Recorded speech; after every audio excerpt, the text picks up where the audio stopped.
Hello friends, welcome to my channel spiritual awakening. मैं आपके friend फिर से हाजिर हूँ आपके लिए मोस्ट इम्पॉर्टेंट। कुछ लोगों की ये क्वेरी होती है कि जब हम मेडिटेशन करते हैं तो मेडिटेशन से थकान कैसे दूर हो जाती है। हम जैसे कि मेरे पास में भी क्वेरी आती है कि मैम आपका जो शेड्यूल है उसमें आप कम नींद लेते हो तो फिर भी कैसे आप ओके करते हो। तो डियर थोड़ा सा मैं आपको क्लियर करती हूँ।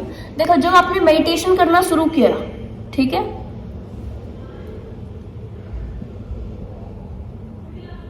ठीक है, ये आपने मेडिटेशन करना शुरू किया, ठीक।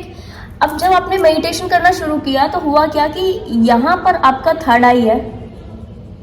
एक्चुअल में यहाँ पर होता है आपका थर्ड आई, यहाँ पर ये वाला कोई पॉइंट बनता है जहां पर आपका थर्ड आई होता है, क्योंकि दोनों कान ये वाले कुछ पॉइंट होते हैं डियर इस एरिया में, ठीक है। ये वाले कुछ पॉइंट होते हैं जहां पर आपका थर्ड आई होता है, ठीक। क्लियर हुआ आपको? ये मैं नीचे कर लेती हूँ थोड़ा कैमरा। हाँ, क्लियर हुआ। अब ये दोनों आईस हैं, क्योंकि दोनों अगर लाइन आप क्लिक खींच देते हो, ये जो पॉइंट बनेगा ये थर्ड आई का पॉइंट है, ठीक है। अब थर्ड आई के पॉइंट में क्या होता है कि इस वक्त में जो आपके ये जो इनर वर्क करते हो, इसमें आपके ऊपर प्रेशर पड़ता है। थर्ड आई के ऊपर प्रेशर, आप आईज क्लोज करके कोई मंत्र चैंट कर रहे हो, कोई साधना कर रहे हो तो प्रेशर पड़ता है, ठीक है। प्रेशर क्रिएट हुआ। इस प्रेशर के क्रिएट होने से क्या होगा कि आपके ना आईज के ये वाले जो पॉइंट्स होते हैं, ये वाले पॉइंट्स, स्टार्टिंग वाले पॉइंट्स एंड एंड वाले पॉइंट्स, ये वाले, और पलक जो होती है, हेयर्स होते हैं, बॉडी के जो रोए होते हैं, ये बहुत ज्यादा नेगेटिविटीज को कर लेते हैं, ठीक। और इनकी नेगेटिविटी लंबे समय तक कैप्चर हुई रहती है। आप कितना भी काम करो, आप करके देखना इस चीज को डियर। मैं ये नहीं कहूंगी कि आप बस मेरी बात को मान लो, आप उसको पहले जानो फिर मानो, ठीक है। तो आपने क्या करना है, कितना भी आप थक जाओ, आप देखना कि ये जो आपकी आईज की पलकें हैं ये इतना आपको थका देंगे कि आपकी आंखें बंद होनी शुरू हो जाएंगी, ठीक है। ऐसा लगेगा कि बस मेरे को भी सोना है, रेस्ट कर लेना है थोड़ा। बॉडी से भले ही आप उतना ना थके हो, ठीक, पर आंखें आपकी बहुत ज्यादा थकी हुई फील होती हैं। कारण क्या है?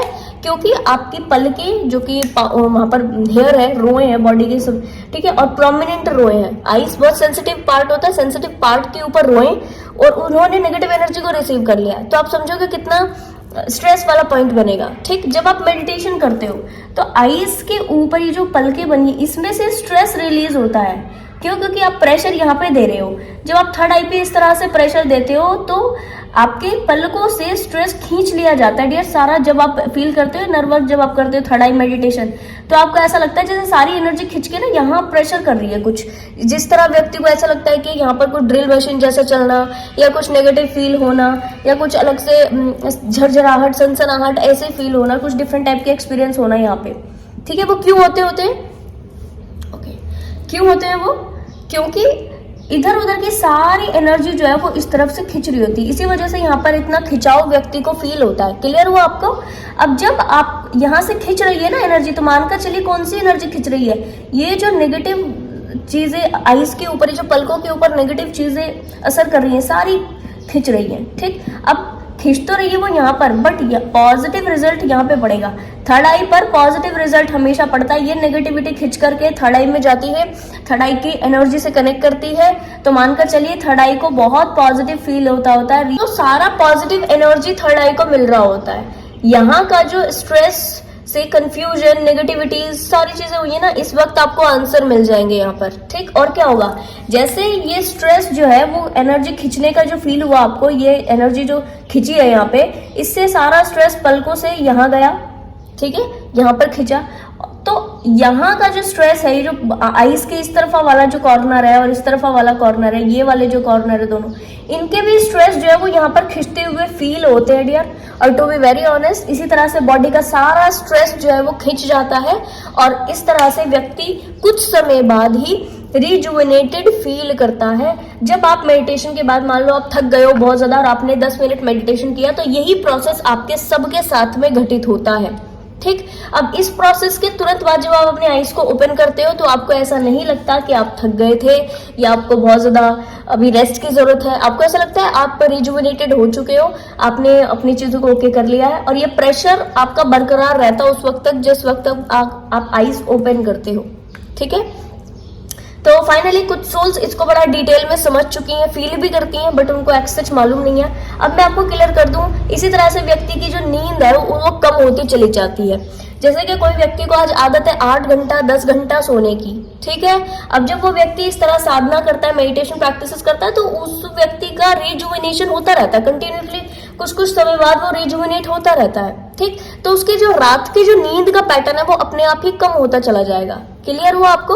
क्योंकि नींद तो रेस्ट तो मिल रहा है बॉडी को। जब बॉडी की जो सेल्स होती है बहुत ज्यादा थक जाती है, उसको रिपेयरिंग की जरूरत पड़ती है, तो क्या होता है कि हमारा ये जो माइंड होता है, ठीक, माइंड, थर्ड आई का ये जो एनर्जी है, माइंड जो है वो फिर बॉडी के अंदर पे चक्कर लगा रहा होता है अपने सेल्स के द्वारा, और वहां पर रिजुविनेट क्रिएट कर रहा होता है, रिजुविनेशन की एनर्जी को भेज करके सारी सेल्स को रात में रिपेयर कर रहा होता है। इसीलिए बोलते हैं कि 24/7 माइंड वर्क कर रहा होता है डियर, ठीक है। तो ये जो थर्ड आई की पावर है, ये माइंड के साथ में कनेक्ट करके वहां पर हील करती है चीजों को। इतनी पावर है थर्ड आई में, ठीक है। क्लियर हुआ आपको? अब उस वक्त में, जिस वक्त में आपको ये प्रोसेस दिन में 4 बारी करना पड़े, दिन में 6 बारी करना पड़े, आप 2 घंटा मेडिटेशन कर रहे हो, तो आप ये पाओगे कि आप कुछ साल बाद, 1 साल 2 साल बाद आप अपनी नींद को अपने आप ही कम होता हुआ पाओगे, ठीक है। अब अगर आपको 4 साल 6 साल हो गए मेडिटेशन करते हुए, तो आप हाईली 3 से 4 घंटा ही पूरी रात में सोएंगे और आप रिजुवेनेटेड फील करेंगे। इससे आपकी बॉडी के ऊपर, हेल्थ के ऊपर कोई भी नेगेटिव रिजल्ट नहीं पड़ेगा, इनफैक्ट पॉजिटिव होता हुआ नजर होगा। और मैं आपको ये भी क्लियर कर दूं, आप ज्यादा प्रोडक्टिव होते हो। जितना आप मेडिटेशन करते हो, जितना आप रिजुविनेट कर करके अपनी सेल्फ को आगे बढ़ाते जाते हो, उतना आपके लिए पॉजिटिविटी क्रिएट होती रहती है। और एक चीज डियर, कि आप प्रोडक्टिव होकर के कुछ नया क्रिएट कर पाते हो, ठीक है। एक वो व्यक्ति जो 4 घंटा काम करके थक गया है, और अब वो फिर से उसको और 4 घंटा काम करना है, फिर वो थकान में काम कर ही रहा है, तो उसकी प्रोडक्टिविटी को आप चेक कर लीजिए। और जो व्यक्ति 4 घंटा काम करके थक गया, उसने 10 मिनट का अपने लिए इस तरीके का मेडिटेशन किया, और उसके बाद वो 4 घंटा काम कर रहा है, उसकी प्रोडक्टिविटी को चेक कर लीजिए। दोनों में धरती आसमान का फर्क मिलेगा आपको, ठीक है जी। तो ये टास्क आप अपने लिए दिन में 3 बारी, 4 बारी, 6 बारी जरूर कर लीजिए। बल्कि जो मेरे साथ में डीएफ है, जो कि अपने सोल मिशन पे अच्छा काम कर रही है, उनके साथ में दिक्कत आती होगी कि उनको अपने लिए टाइम नहीं मिलता होगा, तो वो क्या करें, कुछ कुछ समय निकाल करके अपने लिए 10 मिनट, 5 मिनट इस तरह से मेडिटेशन अपने थर्ड आई के लिए कर लें। जिससे क्या हो कि उनकी जो नेगेटिविटीज है वो भी हील होती रहे, वो ज्यादा प्रोडक्टिव होती रहे, और रिजुविनेट होकर के इनोवेशन कर सके, नेगेटिविटीज को हील करके कुछ पॉजिटिव क्रिएट कर सके, ठीक है जी। तो मैंने जो सारे इंपॉर्टेंट क्वेश्चन थे उसके आंसर आपको किए। कई सोल्स को ऐसा लगता है कि एक बार बैलेंस हो गए फिर कैसे डाउन होती है एनर्जी, वही मैंने आपको एक्सप्लेन किया। मेडिटेशन करके नींद कैसे कम हो जाती है व्यक्ति की, ये मैंने आपको एक्सप्लेन किया। और कितनी बड़ी पावर होती है जब आपके स्ट्रेस जो है वो इस तरह से रिलीज हो जाते, खिंच करके रिलीज हो जाती है थर्ड आई से, वो मैंने आपको एक्सप्लेन किया, ठीक है जी। तो आई होप ये वीडियो आपको इन्फॉर्मेटिव लगी होगी। पसंद आया तो लाइक, कमेंट, शेयर, सब्सक्राइब जरूर से कीजिएगा। कोई और क्वेरी हो मेरे को कमेंट सेक्शन बॉक्स में बताइएगा। मैं आपको नेक्स्ट वीडियो में मिलूंगी, तब तक के लिए bye bye, take care, stay blessed.